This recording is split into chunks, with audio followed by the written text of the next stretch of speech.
Semangat membara, tak kenal menyerah, Tridharma selalu siap sedia. Di mana kami berada, merah putih selalu di dada. Kita akan melakukan rilis tentang adanya kejadian 170 atau 351 yang korbannya adalah anggota TNI. Kasus pembunuhan TNI AD di Jakarta Utara, 6 orang jadi tersangka. Kabar Publik melaporkan dari Jakarta.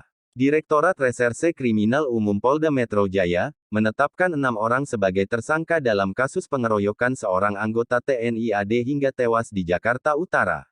Direktur Reserse Kriminal Umum Polda Metro Jaya Kombes Pol Tubagus Ade Hidayat menyebut ada 8 orang yang terlibat dalam pengeroyokan terhadap anggota TNI berinisial S tersebut.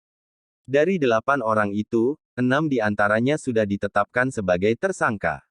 4 orang kita amankan, yang 3 orang sudah berstatus tersangka dan 1 orang masih pendalaman, kata Tubagus dalam konferensi pers di Mapolda Metro Jaya, Jakarta, Selasa, tanggal 18 Januari tahun 2022.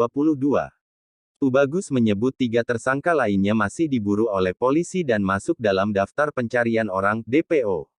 Terhadap 3 orang sudah ditetapkan tersangka dan DPO, beber Tubagus. Sebelumnya, 1 anggota TNI AD tewas dikeroyok sejumlah orang bersenjata tajam pada Minggu, tanggal 16 Januari tahun 2022 sekitar pukul 3 waktu Indonesia Barat. Lokasi kejadian berada di kawasan Jalan Rusun Muara Baru, Penjaringan, Jakarta Utara. Pengeroyokan bermula saat sejumlah pelaku mengendarai sepeda motor mendatangi korban dan bertanya, "Apakah kamu orang Kupang?" Namun, korban tak menjawab pertanyaan para pelaku. Kesal dengan respons korban, para pelaku mengeroyok S dan menikam sebanyak 2 kali. Warga sipil yang mencoba memisahkan keributan tersebut juga ikut menjadi korban pengeroyokan. Ke sana dengan maksud mencari seseorang. Kemudian terdapat anggota TNI yang saat itu sedang duduk-duduk di sana. Kemudian terjadi perselisihan kecil yang mengakibatkan anggota TNI dikeroyok oleh kurang lebih 8 orang. Oleh kurang lebih 8 orang dari kelompok tersebut yang mengakibatkan anggota atau prajurit TNI itu meninggal dunia.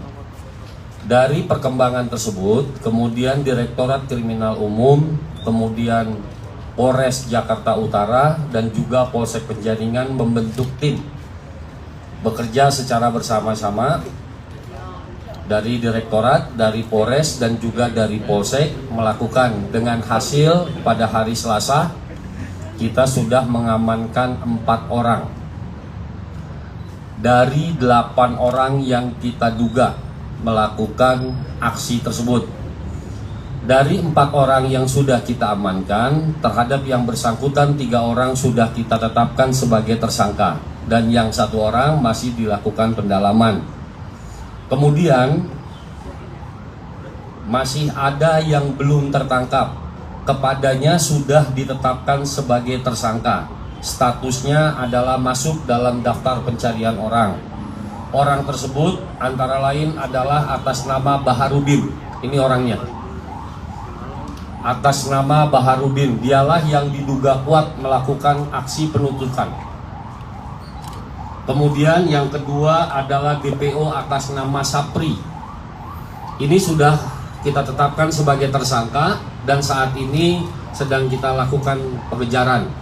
Dan yang ketiga adalah DPO atas nama Ardi. Atas nama Ardi. Ini orangnya. Rekan-rekan sekalian, kepada 3 orang ini sudah kita tetapkan sebagai tersangka dengan alat bukti dari keterangan saksi, kemudian dokumen berupa kamera, ada pemutar film, dan juga dari alat bukti lainnya. Oleh karenanya, kepada yang bersangkutan telah ditetapkan sebagai tersangka dan statusnya adalah DPO. Oleh karena itu, terhadap 3 orang ini agar segera menyerahkan diri kepada Direktorat Reserse Kriminal Umum Polda Metro Jaya dalam waktu yang sesingkat-singkatnya. Mungkin itu rekan-rekan yang dapat saya sampaikan pada pertemuan press release hari ini, supaya beritanya nanti akan terus berkembang, karena penangkapan tidak langsung 4 orang, dari 1 orang, 2, 3, dan kemudian saat ini 3 orang sudah kita tetapkan sebagai tersangka, dan 1 orang masih dibutuhkan pendalaman yang ditangkap yang terakhir. Itu rekan-rekan penyampaian press release dari Polda Metro Jaya.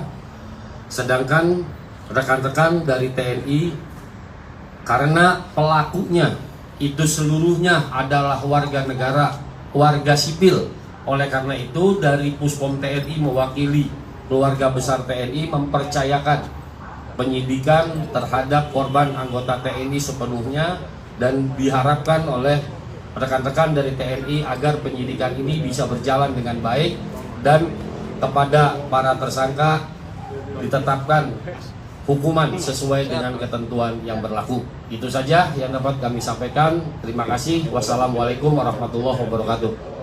Apa ya? Ada pertanyaan? Motif pengeroyokan itu awalnya apa ya? Kenapa? Motifnya apa? Oke. Kalau motifnya diduga ada kesalahpahaman, diduga kuat. Kenapa diduga ada kesalahpahaman? Karena antara anggota prajurit TNI yang saat ini jadi korban dengan para pelaku tidak pernah ada permasalahan sebelumnya. Nggak pernah, bukannya dia mencari anggota TNI, tidak. Tetapi anggota TNI kebetulan berada di sana. Sehingga motivasinya adalah perselisihan di lokasi kejadian. Karena antara anggota TNI dengan para pelaku tersebut tidak punya hubungan apa-apa sebelum kejadian tersebut. Cukup? Pak Dir, berarti total tersangkanya 6 orang ya Pak? Ya, tersangkanya diduga ada, berdasarkan keterangan saksi, dimungkinkan ada 8. Dimungkinkan. Tetapi kalau yang 4 orang, 3 orang sudah tersangka, 1 orang pendalaman. Terhadap yang 3 orang yang tadi saya sebutkan sudah saya tetapkan sebagai tersangka dan statusnya DPO. Berarti ada 1 lagi ya Pak? Ada 1 lagi kan berarti? Nah, itu berarti Nanti perkembangan selanjutnya sementara itu hasil penyidikannya. Ya, cukup rekan-rekan? Jelas ya? Terima kasih dari rekan-rekan Puspom TNI, cukup ya? Pak Kabid, cukup? Terima kasih, rilis hari ini cukup sekian. Terima kasih. Billahi taufik wal hidayah. Wassalamualaikum warahmatullahi wabarakatuh. Kita berlatih bersama, kalau tidak mau pulang nama